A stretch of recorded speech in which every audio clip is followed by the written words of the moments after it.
je vais juste, pour les personnes qui ne me connaissent pas, moi c'est Yana encore. Je suis créateur de contenu sur TikTok, sur Brut, sur Instagram et sur diverses plateformes. Et j'ai des chroniques chaque semaine. Et cette semaine, c'est ma chronique culture avec Noé. Du coup, je te laisse te présenter. Moi, du coup, c'est Noé. Je suis chanteuse et je fais voilà, de la musique depuis très longtemps et je suis aussi assez présente sur les réseaux.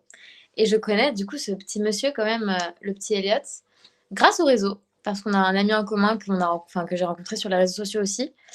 Et, euh, et voilà, c'est trop cool, ça m'a permis de faire plein de rencontres et de te rencontrer toi aussi, Yana. Donc c'est hyper chouette. Et je suis contente en fait de faire d'autres choses, enfin de rencontrer d'autres gens que des gens qui sont dans la musique. Parce que la musique, je maîtrise à peu près. Mais là, justement, on va parler de cinéma et c'est un sujet que je maîtrise pas beaucoup et qui me passionne et je pense qu'il passionne pas mal de gens. Donc ça va être hyper intéressant, ça va être très cool. Et du coup, je te laisse te présenter, Elliot, à ton tour. Alors moi, je m'appelle Elliot, j'ai 21 ans. Je vais mettre des guillemets, je suis scénariste et réalisateur. Parce que je commence, donc j'ai un peu du mal pour l'instant à dire ça avec une assurance totale. Donc je commence à faire des films, à écrire des films et voilà, je travaille quoi. Enfin, je commence à faire du cinéma. Trop bien. Okay. Et du coup, bah, on va commencer par le commencement. C'est quoi ton parcours qui t'a amené à faire ce que tu fais actuellement? Bah alors, en vrai, comme beaucoup de gens qui font du ciné, hein, quel que soit le métier, en général, c'est un truc qui vient un peu de l'enfance. On aime les films et on comprend pas trop la magie de comment c'est fait, et donc on commence à s'y intéresser. Et disons que depuis tout petit, on a envie d'en faire quoi. Moi, c'était le cas. Depuis tout petit, je savais que je voulais faire ça. J'ai fait de la musique, j'ai fait du théâtre, j'ai fait de la peinture, de la photo. Donc la- tout menait un peu vers le cinéma, qui est un peu, disons, la forme d'expression artistique qui peut-être regroupe tous les trucs qui me passionnaient, dans lequel on peut Carrément. un peu s'exprimer à plusieurs niveaux quoi. Donc, j'ai fait un collège normal et j'étais au lycée à Paris en L, quand ça existait encore les filières. Et, et j'ai fait ce qu'on appelle une spécialité, enfin, comme une spécialité en anglais, etc. Moi, j'ai fait une spécialité en cinéma dans un lycée à Paris où j'avais donc de la théorie et de la pratique pendant 3 ans et j'avais, il me semble, 10 heures de cours par semaine de cinéma. Et donc, j'ai passé un bac spécialisé en cinéma avec des épreuves de cinéma, d'oral, d'écrit, de théorie, de pratique, de réalisation, avec un coefficient. Enfin, voilà, c'était mon plus gros coefficient en bac, c'est ça qui m'a permis d'avoir le bac et d'avoir voilà, une mention, etc.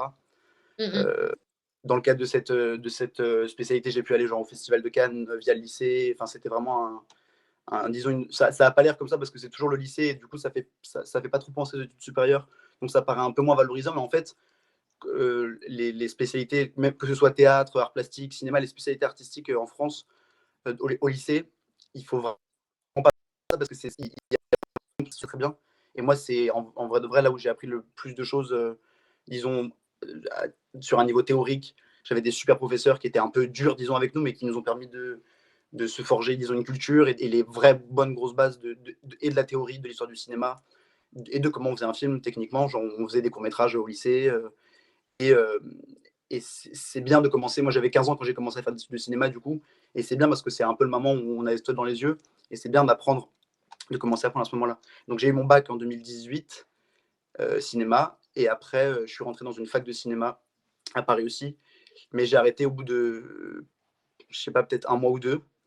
Parce que, ça, on en parlera après, mais parce que dans cette classe dans cette classe de cinéma au lycée, j'ai rencontré ceux qui sont mes meilleurs amis aujourd'hui et qui le sont depuis, et qui comme moi et avec qui j'ai créé, enfin on a commencé tout de suite à travailler, disons, et à faire des films ensemble.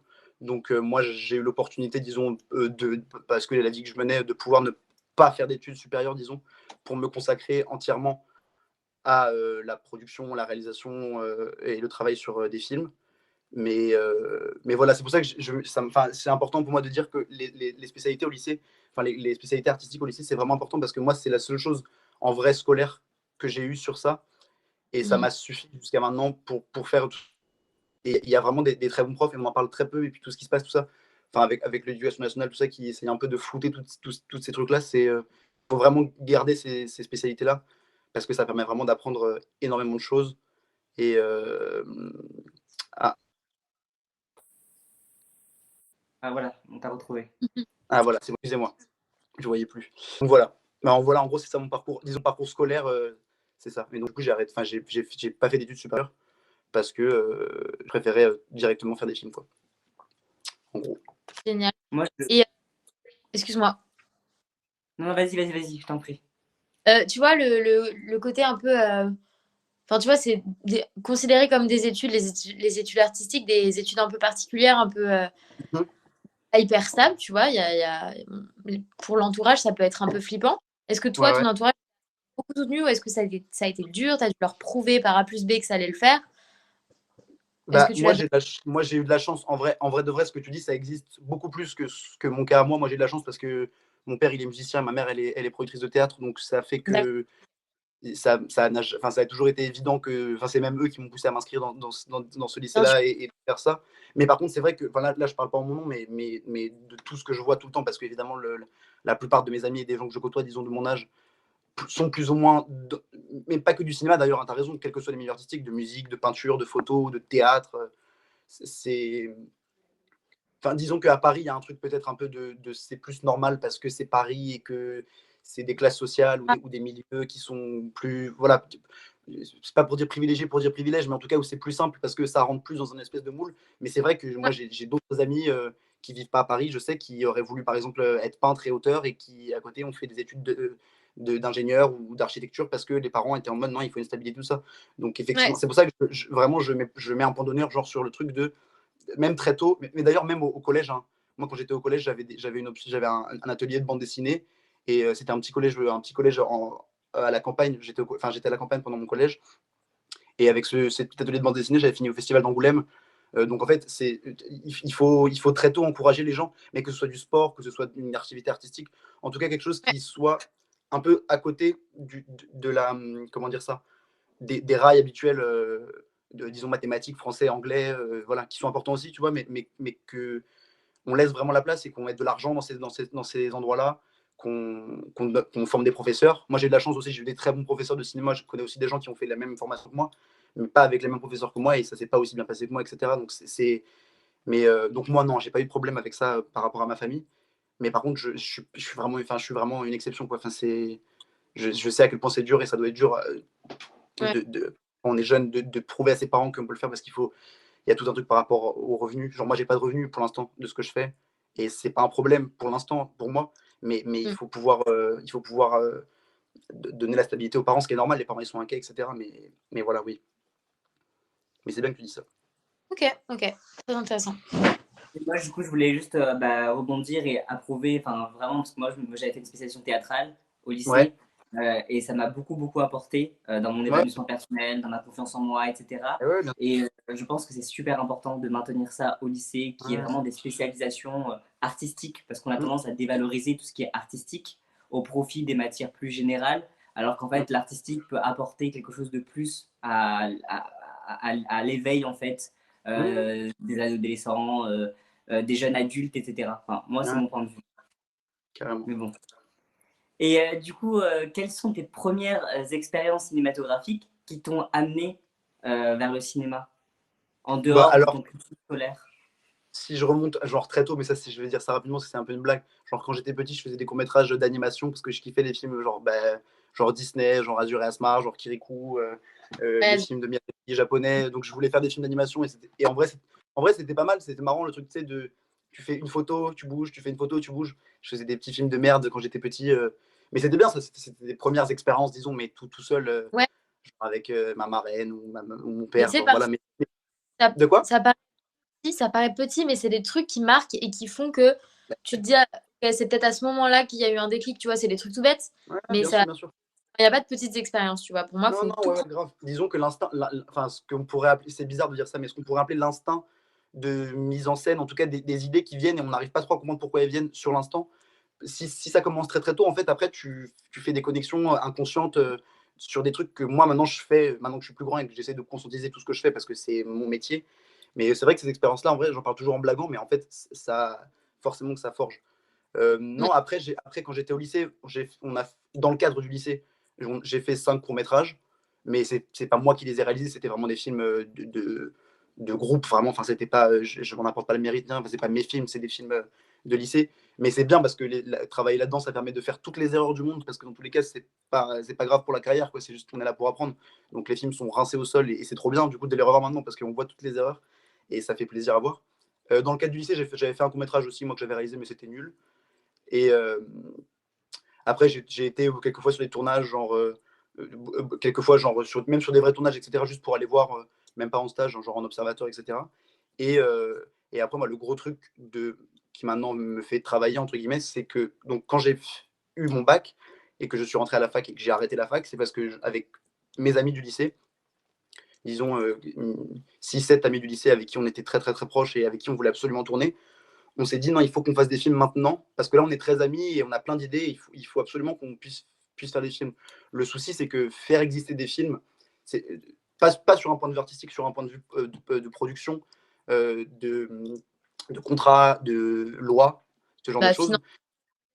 Et financièrement, il faut avoir une institution, entre guillemets, je mets des guillemets, parce qu'on on peut pas. Enfin, souvent, les gens ils disent tout ce qu'il faut pour faire un film, c'est une caméra. Oui, c'est vrai, on peut faire un film avec une caméra, mais le truc, c'est que tu ne pourras rien en faire parce que la loi t'en empêche. Enfin, voilà. Donc, nous, l'option la plus simple, qui nous paraissait la plus simple et la plus logique, et la mieux pour nous, en fait, ce qu'on a fait, c'est que, donc, avec une de mes meilleures copines du lycée qui s'appelle Luna Poulain, on a ouvert une association de production de cinéma.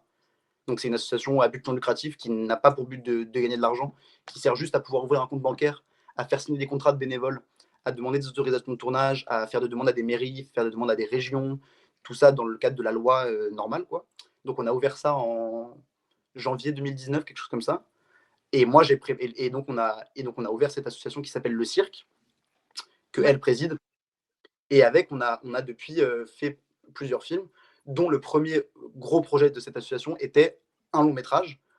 Donc, ce qui se fait peu, disons, euh, de faire un long métrage aussi jeune, sans boîte de production classique, sans canaux de production classique. Donc un long métrage que j'ai scénarisé, que j'ai réalisé, qu'on a mis longtemps à faire parce que le film il dure 1h25, mais faire 1h25 de film à 19 ans, voilà, c'est pas un suicide parce on a réussi finalement, mais en tout cas, c'est voilà, très compliqué. Mais on l'a tourné en été 2019. Et après, il y a eu toute la phase de post-production qu'on appelle comme ça, qui a duré 2 ans parce qu'on n'avait pas d'argent pour la faire et parce qu'il y a eu surtout le Covid et les confinements qui ont fait qu'on ne pouvait pas travailler et pas avancer dessus pendant tout. Du coup, ça a duré quoi, 2 mois le premier, 2 mois le deuxième, donc 4 mois, plus l'été avec les gens qui sont pas là, enfin bref. Et que voilà, avec le principe même de cette association-là, c'est que les gens qui travaillent avec nous, on ne les paye pas, c'est du bénévolat, donc c'est des gens qui ont la majorité de notre âge, à part quelques acteurs un peu qui des fois viennent, qui sont adultes. Sinon, l'équipe technique, l'équipe de production, etc., c'est toujours des gens qui ont notre âge à peu près, entre 20 et 25 ans, quoi. Et le contrat, c'est par contre, c'est bénévole, c'est-à-dire on fait ça pour l'expérience et pour pouvoir mettre ça sur un CV, Ouais. ce qui peut nous permettre après, enfin, ça, déjà, en vrai de vrai, le truc premier, c'était vraiment, c'est un plaisir parce qu'on est ensemble et qu'on a envie de faire des films et qu'on peut le faire parce que factuellement, on en avait la possibilité, c'est-à-dire on a fait un long métrage qui a coûté presque rien, vu qu'on n'avait pas payé les gens, tu vois, l'argent, il coûte évidemment beaucoup moins cher. Et donc, moi, j'ai quand même disons, toute ma vie, j'aime bien dire ça en rigolant, mais genre toute ma vie, j'aurais quand même le kiff de me dire, j'ai fait mon premier long métrage à 20 ans, quoi. Ce qui est le cas de peu de gens. Donc, c'était vraiment un espèce de délire d'adolescent, mais je voulais le faire et on l'a fait. Et en fait, moi, je l'ai fait, mais le chef-op du film, celui qui s'occupe de faire l'image, c'était aussi son premier long métrage. Les acteurs, c'était aussi leur premier long métrage. La productrice, enfin, tous les gens de l'équipe du film, en fait, ça reste aussi pour eux comme la première expérience de long métrage, qui est un peu le goal ultime pour les jeunes gens qui veulent faire du cinéma, de faire un long métrage, quel que soit le poste. Et donc, voilà. Avec cette même association-là, on a produit un film qui est toujours pas fini de monter parce que c'est un long documentaire qui est réalisé par une amie à moi qui s'appelle Léa Belmerabé, qui a un docu-fiction qui s'appelle Courbez-vous, qui est un documentaire sur la perception du corps de la femme dans la société, vu par elle, en interviewant et des filles de notre âge, de plein d'horizons différents, et des garçons de notre âge, de plein d'horizons différents, qu'elle a commencé à tourner pareil à ce même moment-là, mais c'est tellement vaste comme sujet, et elle veut tellement prendre son temps que peut-être le film sera fini dans 10 ans, ou dans un an, ou dans 5, ou dans 10, on ne sait pas, mais parce que ça nous tenait à cœur un peu de pouvoir s'orienter vers différentes choses. On a fait aussi 2 courts-métrages d'une autre réalisatrice qui s'appelle Barbara Piron, un autre court-métrage l'année dernière qui est une comédie musicale d'une amie à moi qui s'appelle Jade Salomé Zivi. Et voilà, bon, bref, en tout cas, disons qu'on a commencé à avoir un petit catalogue de films très sympathique. Et donc voilà en gros mes expériences depuis quoi. Voilà, C'est super impressionnant, vraiment. Ouais. Je trouve ça super impressionnant. bah, merci. Hein. Non, mais nous on se rend pas trop compte parce qu'on est dedans, donc nous c'est tellement enfin, c'est tellement plus simple. Enfin, il y a des galères tout le temps, hein, mais c'est tellement un plaisir en vrai de vrai de pouvoir se dire à soi-même, on fait ça, que du coup, c'est plus, enfin, on se rend pas vraiment compte. Enfin, parce qu'on rencontre, là, du coup, de plus en plus, on commence à rencontrer d'autres gens de notre âge qui sont pas forcément nos amis de base et qui font un peu comme nous. Et puis, il y a plein de gens qui me disent, ouais, c'est fou, un long métrage à 20 ans et tout. Mais nous, ça nous paraît, enfin, vu qu'on l'a fait et qu'on n'a pas tant eu de galères que ça nous Ouais. paraît pas un peu du tout, quoi. Et mais en vrai, oui, c'est trop bien, bien sûr. Et en vrai, c'est vrai que dans notre extérieur, ça peut pas. En plus, là, je vous raconte 3 ans de travail en 5 minutes. Donc, du coup, on a l'impression que c'est énorme. Alors qu'en vrai de vrai, il y a des moments de trous énormes où on fait rien et on n'a pas d'idée, on n'a pas de projet et ça avance pas et tout ça. Mais c'est vrai que une fois une fois les choses finies, il y a un truc satisfaisant de se dire, ah, on a fait ça quand même. Et en dehors de l'aspect financier, parce que tu nous exposais que c'était une Ouais. problématique, est-ce qu'il y a eu d'autres problèmes, par exemple le fait que tu sois jeune et que vous soyez jeune, est-ce que ça a été un défaut ou une qualité?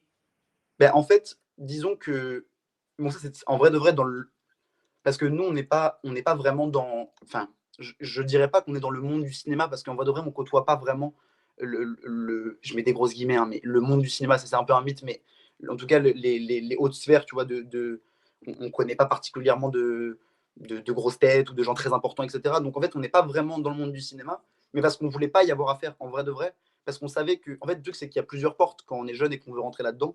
C'est soit on prend par la petite porte et on fait des petites choses, et puis un jour, on espère arriver à devenir réalisateur, etc. Ou alors on fait, par exemple, j'ai un ami à moi là qui est en train de tenter la FEMIS, qui est l'école de cinéma numéro 1 en France, voire en Europe, et franchement presque dans le monde, quoi, une école d'un prestige énorme. Il y a 2000 candidats, il y a 60 élèves pris. Et ça, c'est une autre porte, par exemple, de rentrer dans une école prestigieuse, d'apprendre à faire des films vraiment, et d'en sortir, et puis petit à petit de rencontrer, parce que du coup, ces écoles-là font rencontrer de fait des gens du cinéma. Ou alors, il y a la porte que nous, on a prise, c'est-à-dire on exclut totalement le fait d'aller demander de l'aide au monde du cinéma, et on fait pour l'instant, pour avoir un truc un peu de après, quand on aura fini ça, on pourra aller les voir en disant regardez ce qu'on sait faire, sans Bien votre sûr. aide. Maintenant, si vous voulez nous apporter votre aide, vous voyez que sans rien, on a réussi à faire ça. Les films qu'on fait, Mhm. qu'ils plaisent ou qu'ils plaisent pas, ça c'est autre chose en termes de goût. Mais objectivement, disons qu'ils se tiennent. C'est des films quoi, qui se regardent et quand on les montre au public, quel qu'il soit, parce qu'on a montré les films beaucoup à des gens, les gens, après que les gens aiment ou aiment pas, c'est un autre sujet, mais en tout cas, reconnaissent que ce sont des films qui se tiennent, hein, qui se tiennent, quoi, enfin voilà, des films quoi. Et donc nous, donc en fait non, bizarrement, ça n'a pas été un frein trop, parce qu'on n'a jamais voulu, disons, aller se cogner à ce monde-là, à cet âge-là, parce qu'on savait que dans tous les cas, et ça, tu as raison de poser la question, parce qu'en vrai de vrai, à cet âge-là, aller se cogner, à toquer à la porte de ce monde-là en disant bonjour, j'ai 18 ans, j'ai écrit un scénario, vous pouvez me le produire. À moins de. Il y a quelques exemples, hein, parce qu'il y a l'exemple d'un réalisateur québécois qui s'appelle Xavier Dolan, qui maintenant est une des plus grosses stars du cinéma mondial. Lui, il a fait ça parce que lui, il avait déjà beaucoup de talent et beaucoup de culot, mais je dis ça dans un sens positif. Hein, c'est moi, c'est un de mes réalisateurs préférés et tout ça. Et c'est un peu à cause de lui vraiment que j'ai voulu faire ça parce que je me disais comment lui il a réussi à le faire et moi j'arriverai pas. Lui, voilà, Mhm. disons qu'il avait du culot, de la niaque, etc. Il y a cet exemple-là. Il y a un autre exemple en France d'un jeune réal qui n'est pas très connu encore, qui a fait qu'un seul film qui s'appelle Nathan Ambrosioni, qui a fait un long métrage, je crois qu'il avait 18 ans ou 19 ans, qui s'appelle Les Drapeaux de papier, qui est un très beau film, hyper intimiste. Et lui, c'est pareil, il venait pas du tout de Paris, pas du tout du monde du cinéma, il me semble. Enfin, tu vois ce que tu disais tout à l'heure, Noé, par rapport aux gens qui viennent pas de ces endroits-là. Je connais pas très bien son histoire, mais je crois qu'il vient du sud, genre de la Côte d'Azur, un truc comme ça, et qu'il est monté à Paris à 7-8 ans après son bac, et qu'il a juste harcelé une productrice jusqu'à ce qu'il lui Mhm. dise oui. Et en fait, elle a fini par dire ok, je te débloque un peu des fonds. Donc il avait un petit budget pour faire son film. Et il l'a fait. Le film, il a fait quelques festivals et il s'est vu. En tout cas, ça n'a pas été un box-office monstre, mais en tout cas, dans le monde du cinéma, les gens maintenant savent qui il est. Et il a mon âge, tu vois. Et il me semble, je connais quelques personnes qui le connaissent. Il me semble que là, il est en train de préparer son deuxième film, tu vois. Mais tu vois, ça, c'est vraiment c'est un mélange entre le hasard, de la chance, du caractère, de niaque, vraiment.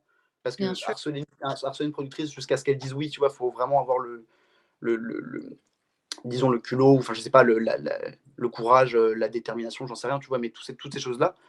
Mais c'est vrai que l'âge peut être un truc de. Parce qu'il donne l'impression toujours de vanter un truc de. Mais les jeunes, c'est sublime. En vrai, c'est pas comme ça que ça marche. Enfin, quand on voit un mail à une boîte de production, ils te répondent pas. Enfin, tu vois, c'est.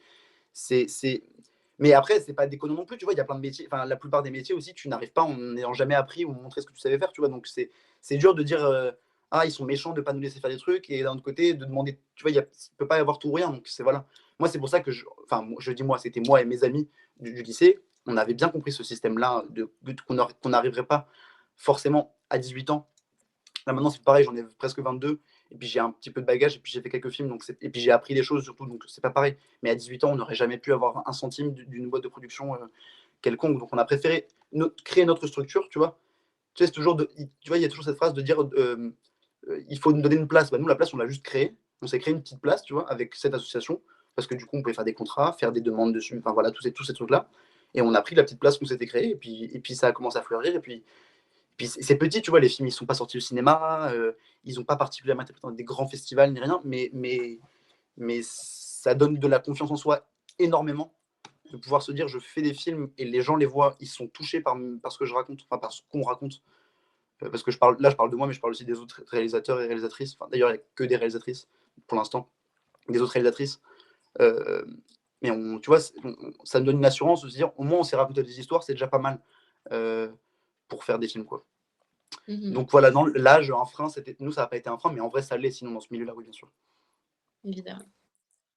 Et est-ce que, parce que tu parlais de ton association, est-ce que des personnes qui sont situées du coup à Paris, parce que l'association est située à Paris, est-ce que des Ouais. personnes peuvent la rejoindre facilement et vous leur apporter du coup en appui, en soutien, c'est ça? Alors, ça c'est vraiment. Nous, on n'a jamais fait de démarche particulière pour.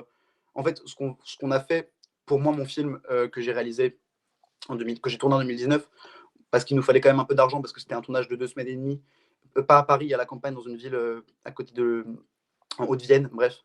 Donc, on avait quand même besoin d'argent pour les billets de train, pour la bouffe, un peu de matériel, tu vois, quelques trucs logistiques importants. Donc, on a ouvert tu vois, comme ça se fait sur KissKissBankBank, ou des trucs comme ça. Donc, c'était sur un site qui s'appelait Ulule, un financement participatif. Et on avait en tout récolté, je crois que je ne sais plus exactement, mais en tout, le film, il a dû coûter peut-être 8 000 euros, 9 000 euros, je ne sais plus exactement.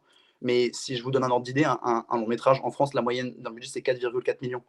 Tu vois, c'est-à-dire, et c'est pas beaucoup 4 millions pour faire un film, hein, en vrai, parce que ça coûte très très cher à faire. Tu vois, voilà, s'il y a bien un problème dans le cinéma, mais de toute façon, j'en parlais tout à l'heure, et ça m'agace de devoir toujours parler de ça, mais c'est l'argent, parce que ça coûte très très cher à faire. Donc, non, le film, on l'a fait avec cet argent-là.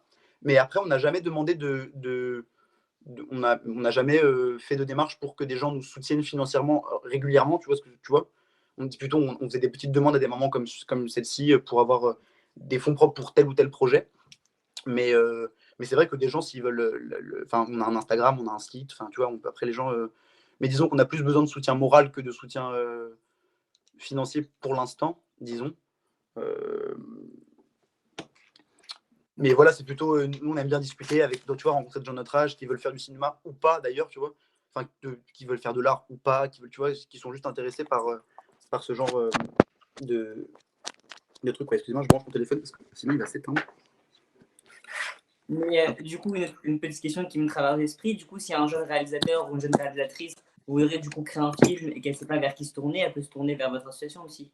Bien sûr, bien sûr. Bon, Donc là, on commence à rentrer dans la. Moi, Putain, merde. Oui, bon. Moi, c'est pas moi qui dirige cette association-là. Officiellement, c'est une amie à moi elle veut être productrice, ce qui n'est pas mon cas. Mais oui, là, on commence à rentrer dans la phase où on a fait des projets entre nous. Et maintenant, on aimerait bien que peut-être, disons, d'autres gens, on commence à rencontrer de nouvelles personnes, tu vois, parce qu'il y a plein de gens qui auraient. Tu vois, le but aussi, c'était ça de base, c'était créer cette association pour que des gens puissent y venir après. Tu vois, le début, c'était pour nous, mais ça serait bien que ça s'ouvre à autrui, disons. Voilà. Mais grave, grave. Et du coup, j'avais une autre question. Est-ce que vous avez des projets futurs? Alors, cette association-là, pour l'instant, là, on a le dernier film en date produit, c'est un court-métrage donc d'une qui a fait donc un court-métrage qui s'appelle Rêver sa vie, qui est une comédie musicale qu'elle a tournée l'été dernier et qui a été diffusée à un festival à Rennes là, dans moi, elle est diffusée dans un festival près de Tours. Donc voilà, elle tourne un peu avec son film. Et donc, moi, j'ai des projets, enfin, j'ai un gros projet, mais que je ne vais pas produire avec cette association-là parce qu'elle demande trop d'argent maintenant. Là, je commence à rentrer dans la phase où je vais avoir besoin de vrais financements. Et donc, légalement, je ne peux plus faire passer ça sur une association parce que dès qu'il y a un salaire, c'est plus possible. Et que c'est des fonds trop énormes et qu'il va falloir que je rentre dans ce monde du cinéma maintenant. Donc, donc ce gros projet que j'ai, c'est un autre long métrage, donc mon deuxième long métrage, qui va être un film d'horreur que je co-scénarise et co-réalise donc avec cette amie-là, Jade Salomé Zivi, qui est une de mes meilleures amies, avec qui j'écris beaucoup et avec qui je parle tout le temps de cinéma. Enfin voilà, c'est vraiment une grande copine. Et donc on a commencé à écrire ce film-là en novembre. Et on se laisse, on aimerait bien le tourner pas cet été-là qui arrive, là, l'été dans quelques mois, l'été prochain. Parce que le truc, c'est que trouver de l'argent via des boîtes de production, ça prend évidemment beaucoup plus de temps. Et puis, c'est un film d'horreur. Donc, c'est plus. Voilà, il faut que ça mûrisse dans nos têtes bien, disons, pour qu'on soit sûr de ce qu'on fait. Parce qu'en France, c'est pas. Enfin, disons que la France, c'est pas un pays qui est. Disons que les producteurs français sont pas friands, enfin, à part quelques-uns qui sont très courageux, sont pas friands de films d'horreur, disons, parce que ça marche pas très bien en France. Les films d'horreur français, je parle. Hein. Mais il y en a quand même quelques-uns qui en ont envie. Donc là, on est dans la phase où on a un scénario qu'on aime bien, qui commence à être relativement prêt à nos yeux, qu'on va pouvoir commencer à démarcher avec des boîtes de production, et qui, on espère, finiront par nous dire oui, et avec qui on pourra monter un budget pour tourner ce film-là, pour que le film existe vraiment et qu'il puisse sortir en salle, etc. Tu vois, en tout cas, rentrer dans une structure classique de production. Et donc, voilà, non, le truc du film, voilà, c'est un truc du film d'horreur, c'est, disons que c'est un. Enfin, c'est qui se double, quoi. C'est un risque, mais c'est aussi, si ça marche, c'est trop bien, quoi. Genre, je sais pas si vous avez vu ce film qui a eu la Palme d'Or l'année dernière, qui s'appelle Titane. C'est un film d'une Oui, réalisatrice française. Voilà. Bah, c'était un qui se double, tu vois. Et en fait, elle a eu la Palme d'Or, donc comme quoi, parfois, c'est bien de prendre des risques. Et c'était un risque énorme pour les producteurs de ce film, parce que le film, il a coûté, je sais plus exactement combien, je crois 8 millions, 9 millions. Mais trouver cet argent-là en France pour un film d'horreur un peu bizarre, où il y a une femme qui tombe enceinte d'une voiture et qui a un bébé mécanique dans son ventre, tu vois, il faut réussir à le faire financer un projet comme ça. Et ils ont réussi, ils ont raison, ils ont une palme, tu vois, donc c'est quand même le prix le plus prestigieux de tout le cinéma mondial, la Palme d'Or, à part les Oscars, peut-être il n'y a pas plus prestigieux que ça. Donc voilà, moi je suis dans une optique où j'aimerais bien essayer de faire, là je vous parle dans le futur, si tout se passe comme j'ai envie, mais d'avoir, disons, une filmographie avec, enfin, c'est un peu vite dit, mais en gros un film, un genre, tu vois. J'aimerais bien un jour faire un film de science-fiction, j'aimerais bien faire une comédie musicale. Mon premier film, c'était un film qui racontait un premier amour, donc un film d'amour, tu vois. Et en France, malheureusement, enfin malheureusement, c'est pas trop comme ça qu'on pense les réalisateurs. Il y a plutôt un truc de case en France, de les gens, enfin, les réalisateurs rentrent, disons, dans des cases. Il y a les films populaires, il y a les comédies avec les affiches bleues et jaunes, il y a les films d'auteur tu vois, où il y a les films gore. Enfin, tu vois, il y a vraiment des cases, et puis les réals sont un peu cloîtrés dedans. Et puis il y a une grosse ligne énorme qui, moi, m'insupporte énormément entre, disons, films populaires et films intello, que je trouve au plus haut point stupide, parce que il y a une espèce de mépris les uns envers les autres, de nous, trop intelligents, vous pouvez pas comprendre. Et les gens qui aiment les films populaires, ah mais c'est trop compliqué, vous vous prenez pour qui à essayer de faire des films réfléchis, alors qu'en va de vrai, les deux peuvent fonctionner parfaitement. Il y a 1000 exemples dans l'histoire du cinéma, et mondial et français. Donc voilà, mais c'est dur d'essayer. Enfin, quand on rentre pas dans une case, disons, c'est un peu plus dur d'essayer de convaincre. Mais c'est ce que je veux faire, et c'est ce qu'on veut faire. Les gens, en vrai de vrai, tous les gens de ma génération que je rencontre, c'est ce que je veux faire. J'ai un copain qui s'appelle Quentin, qui réalise des films, qui a fait des courts-métrages, dont un génial qui est disponible d'ailleurs, si jamais quelqu'un entend ça, et va aller voir, ça s'appelle Mafia de l'amour, c'est disponible sur Vimeo. Et lui, ses influences, c'est un barge, c'est un mélange entre films d'horreur, du montage de western, de gangster, des trucs de poursuite, et c'est un français, et il finance ses courts-métrages tout seul avec son argent qu'il gagne en taffant. Et on en parle, et on se dit, putain, mais comment on va faire en France, tu vois, comment est-ce que tu peux sortir des routes tout tracées, tu vois, moi, mon premier film, c'était un film d'amour lent, et où il y avait très peu de scènes et beaucoup de dialogues d'un garçon et une fille de 16 et 18 ans qui se parlent et qui sont amoureux, avec une rupture. Et maintenant, qui fait un film d'horreur, d'épouvante horrifique, psychologique, enfin, ça n'a rien à voir, tu vois. Mais moi, ça me fait trop kiffer de pouvoir, tu vois, d'aller d'un film à l'autre, d'un genre de chose. Enfin, voilà. Voilà, mais pour mon projet, le gros projet que je prépare, du coup, mais qui est un gros projet par rapport à ce que j'ai fait jusqu'à maintenant, c'est un très gros projet. Et attends, Ouais, du mais coup, tu parlais de Dis-moi. vas-y, vas-y. On peut le voir où?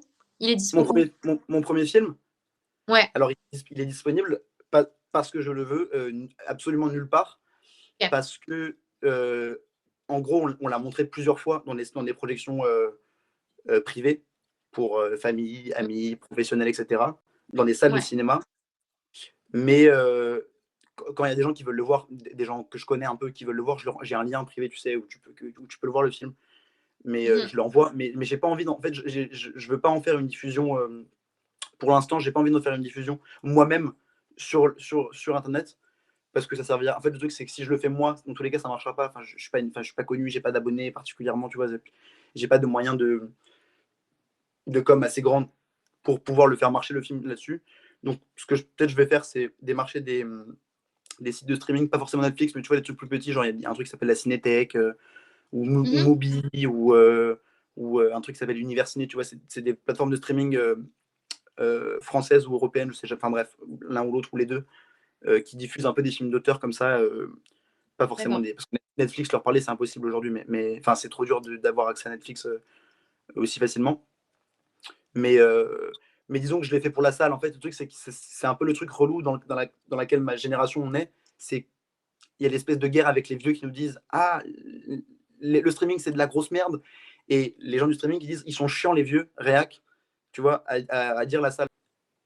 Et en tout cas, j'étais très content de pouvoir te recevoir pour parler du cinéma, parce qu'on n'a pas eu encore l'occasion avec Noé de pouvoir en parler. Je finirai juste par te demander du coup tes réseaux, pour que les gens puissent aller te suivre et voir ce Bah, que tu alors, fais. bah, franchement bon TikTok j'ai rien mais mon Insta c'est Elliot ELIO N la lettre N co CO N c'est comme et compagnie quoi. Et l'Instagram de l'association avec laquelle je travaille, ça s'appelle La Compagnie du Cirque. Donc c'est plutôt ça en vrai de vrai. Enfin, moi, mon Instagram bien sûr, mais c'est surtout ça en vrai où les projets sont relayés, disons, et les informations concernant les projets sont relayées. Donc euh, voilà. Mais merci en Ben, tout cas, on c'est en trop fait... cool de pouvoir parler tout ça, de ça via Brut et tout. C'est trop bien. C'est hyper cool. merci à toi d'avoir accepté. Merci à Noé de m'avoir du coup parlé de ton Euh, profil. C'est super. Et en plus de ça, j'invite vraiment les gens à aller voir du coup la compagnie du cirque, c'est ça. Et ouais. potentiellement à suivre, à donner un peu de force. Noé, du coup, tes réseaux, Mais Noé, je je crois crois que... qu'elle est plus. Ah, elle est plus là. Bon. Bah écoute, en tout cas, moi ça a été un plaisir, je pense que Noé aussi. Ouais, mais moi. Euh, si un jour tu veux repasser sur un des lives pour parler de Yes, yes, cinéma et d'autres choses, n'hésite pas à me contacter, on yes, sera un yes. plaisir de se recaler un petit live cinéma avec toi. Parce que c'est vrai qu'on n'en parle pas beaucoup. Enfin, Ouais, il y en a, mais ouais, je pense que c'est bien de pouvoir remettre ça au goût du grave, jour. En tout grave. cas, merci beaucoup. Merci beaucoup. Moi, Ouais. mes réseaux, c'est Yana-du-bas encore. Et du coup, on se retrouve pour d'autres lives la semaine prochaine, du coup. Bisous et merci encore. Merci beaucoup. Merci. She take it off of me. Yeah, her love.